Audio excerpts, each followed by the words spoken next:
ఎక్సెల్లా global study abroad summit 2024 జరగబోతోంది. ఫిబ్రవరి 11న ఉదయం 10 గంటల నుంచి సాయంత్రం 5 గంటల వరకు తాజ్ డెక్కన్, బంజారా హిల్స్, హైదరాబాద్లో. నమస్తే, వెల్కమ్ టు ఐ డ్రీమ్. నేను మహేశ్వరి. క్యాన్సర్ అవగాహన కార్యక్రమాలు ఎన్ని నిర్వహించినప్పటికీ ప్రజల్లో చైతన్యం రావడం లేదు. ముఖ్యంగా ఈ సర్వైకల్ క్యాన్సర్. రీసెంట్గా కూడా ఈరోజు సినీ నటి పూనం పాండే కూడా సర్వైకల్ క్యాన్సర్ తోటి మృతి చెందారు.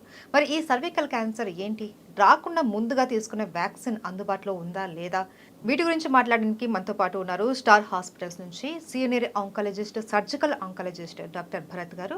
మరి వారితో మాట్లాడదాం. నమస్తే సార్. నమస్కారం అండి. సార్, ఈరోజు ఉదయమే ఒక న్యూస్ చూసాం. పూనం పాండే సినీ నటి సర్వైకల్ క్యాన్సర్ తోటి మృతి చెందింది. అసలు ఈ సర్వైకల్ క్యాన్సర్ అన్నది ఇంత మహమ్మారి, అది చాలా సైలెంట్ కిల్లర్ అనేసి చాలా మందికి తెలిసి కూడా నిర్లక్ష్యం చేస్తూ ఉంటారు. అసలు ఈ సర్వైకల్ క్యాన్సర్ అంటే ఏంటి అనేది మన ప్రేక్షకుల కోసం మరొకసారి చెప్తారా? ఓకే అండి.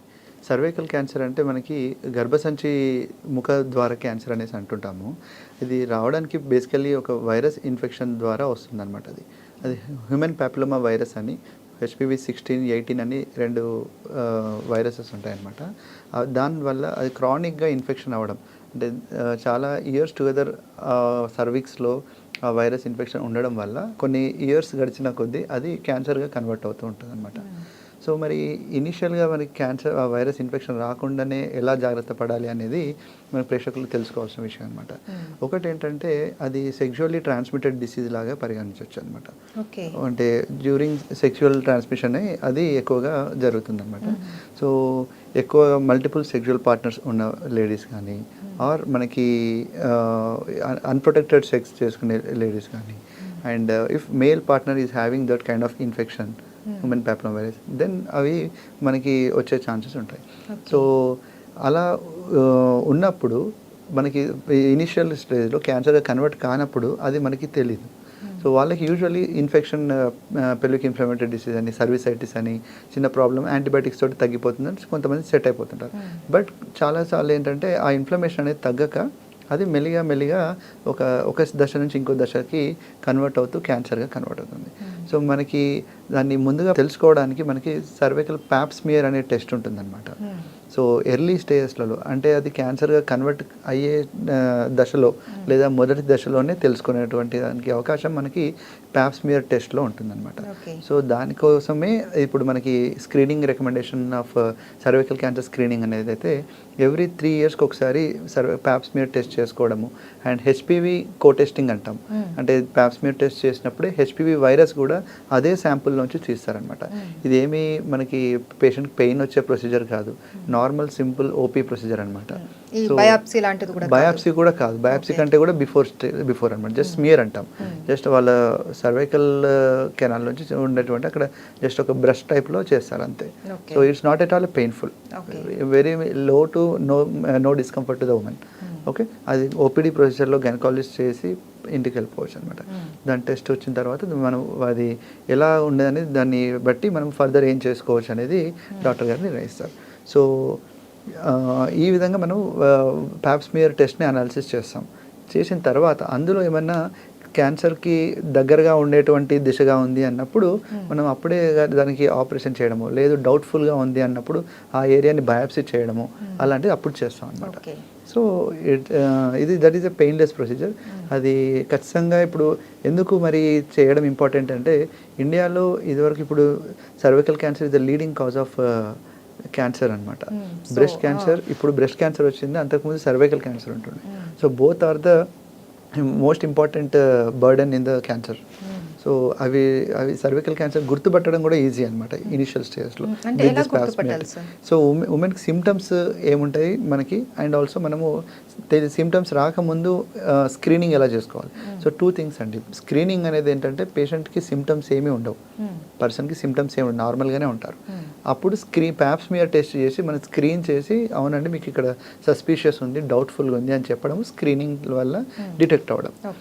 సిమ్టమ్స్ వచ్చినాయి అంటే అప్పటికే పేషెంట్కి సమ్ డిసీజ్ వచ్చిందనమాట అప్పటికే. కాకపోతే ఎర్లీ స్టేజ్లో దొరకబట్టడం, ఎర్లీ స్టేజ్లోనే దాన్ని ఫైండ్ అవుట్ చేయడం అనేది ఇంపార్టెంట్ అనమాట. సో ఎర్లీ స్టేజ్లో ఫైండ్ అవుట్ చేయడానికి కోసం అని చెప్పేసి పేషెంట్స్కి సిమ్టమ్స్ మీద అవగాహన ఉండాలి. ఎలాంటి సిమ్టమ్స్ అంటే ఇర్రెగ్యులర్ మెన్స్ట్రువల్ సైకిల్స్ అనమాట, అంటే ఇంటర్మెన్స్ట్రువల్ బ్లీడింగ్ అంటాం. ఒక మెన్సెస్కి ఒక ఎవ్రీ మంత్ రావాల్సిన బ్లీడింగ్ మధ్య మధ్యలో స్పాటింగ్ రావడం అండ్ పోస్ట్ కాయిటల్ బ్లీడింగ్ అంటాం, ఆఫ్టర్ సెక్చువల్ ఇంటర్కోర్స్ తర్వాత బ్లీడింగ్ రావడము, or foul smelling vaginal discharge, vagina నుంచి వజనల్ డిశ్చార్జ్ రావడం, బ్యాడ్ స్మెల్ వస్తూ డిశ్చార్జ్ రావడం, and lower pelvic pain or low back ache, వెనకాల నడుము వెనకాల నుంచి కిందికి ఇది రావడం, పెయిన్ రావడం, ఇవన్నీ కూడా సర్వికల్ క్యాన్సర్ యొక్క లక్షణాలు.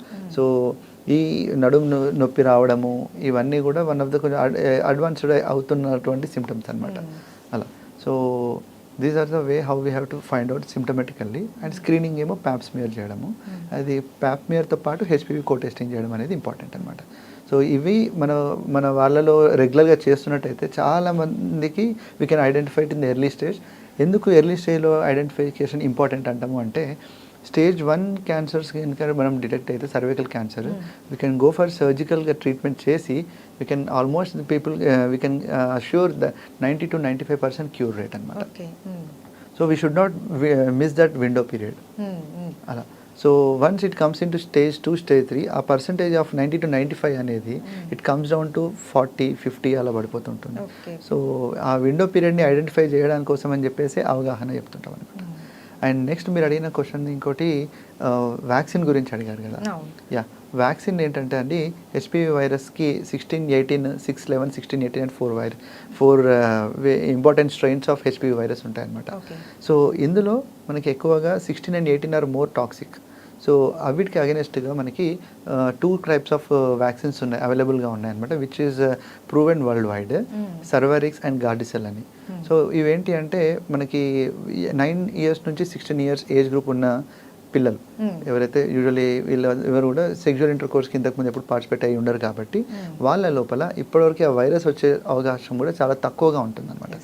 సో వాళ్ళకి ఈ వ్యాక్సిన్ అనేది 0, 1 month and 6 months or 0 and 6 months ఈ గ్యాప్లో వేయడం వల్ల వాళ్ళు ఈ వైరస్కి ఇమ్యూన్ అవుతారనమాట. సో ఈ 9 to 16 years ఏజ్ గ్రూప్ వాళ్ళకి ఈ వ్యాక్సిన్ ఇస్తే వాళ్ళ ఫ్యూచర్లో సర్వైకల్ క్యాన్సర్ వచ్చే ఛాన్స్ చాలా తక్కువగా ఉంటుంది. But it doesn't mean that వాళ్ళు ప్యాప్స్మియర్ ఫ్యూచర్లో వాళ్ళు పెద్దగా అయిన తర్వాత మ్యారేజ్ తర్వాత మళ్ళీ వాళ్ళు ప్యాప్స్మియర్ చేయించుకోవాల్సిన అవసరం లేదు అనేటట్టు కూడా కాదండి. So they should undergo Pap smear testing as recommended, but this will give the protection, extra benefit protection అనమాట, ఇమ్యూనిటీ వస్తుంది అనమాట. సో ఎలాగైతే మనము హెపటైటిస్ బి వ్యాక్సిన్స్ ఎలాగైతే వేయించుకుంటున్నాము, పిల్లల్లో చూసుకుంటే నేషనల్ ఇమ్యునైజేషన్ షెడ్యూల్లో చాలా వ్యాక్సిన్స్ ఉంటాయి, అదే ఎలాగో ఇది కూడా అలాగే. అందుకే మన గవర్నమెంట్ ఆఫ్ ఇండియా కూడా రీసెంట్లీ ఎందుకంటే because the burden of the disease that much and the efficacy of this vaccine is also good, that's why ఇది అన్నిటిని ప్రమోట్ చేస్తున్నారు. When government is giving it for free, people are ready to take it. ఇది వరకు free vaccines అనేది ఇందులో లేదు, సర్వైరిక్స్ గాడ్సెల్ ఇది లేదనమాట. సో అప్పుడు కొన్ని కార్పొరేట్ హాస్పిటల్స్లో కానీ కొన్ని ఫార్మా మెడికల్ షాప్స్లో వీటిలలో మాత్రమే we to get that vaccine. దాని కాస్ట్ కూడా around it will be around 2,000 to 3,000 మధ్యలో ఉంటుందన్నమాట. So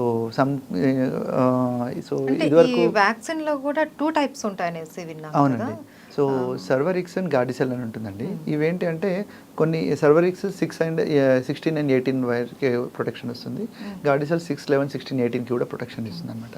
so both are good. So దాంట్లో ఇది బెటర్ అది కాదు అని ఏం లేదు, whichever is available we can take that vaccine.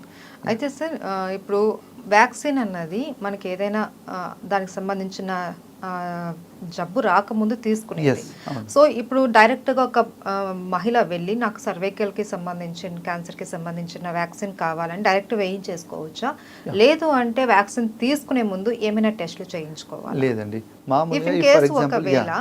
వాళ్ళకి అప్పటికే వైరస్ అన్నది లోపల ఉంటే ఏమైనా ఎఫెక్ట్ అవుతుందా? ఎస్ ఇప్పుడు మనకి రొటీన్ షెడ్యూల్ 9 to 16 years పక్కన పెడితే, ఫర్ ఎగ్జాంపుల్ ఒక 25 years lady came to us with cervical cancer vaccine నేను తీసుకుందాం అనుకుంటున్నాను. అంటే 40 years బిలో వరకు కూడా తీసుకోవచ్చు అనేసి విన్నాను. ఎస్ అండి, యూజువల్లీ బట్ ద థింగ్ ఏంటంటే effectivity of that vaccine will be more in this age group and less in as we once already virus infected అంటే once already they are sexually active, the efficacy of this vaccine will be less.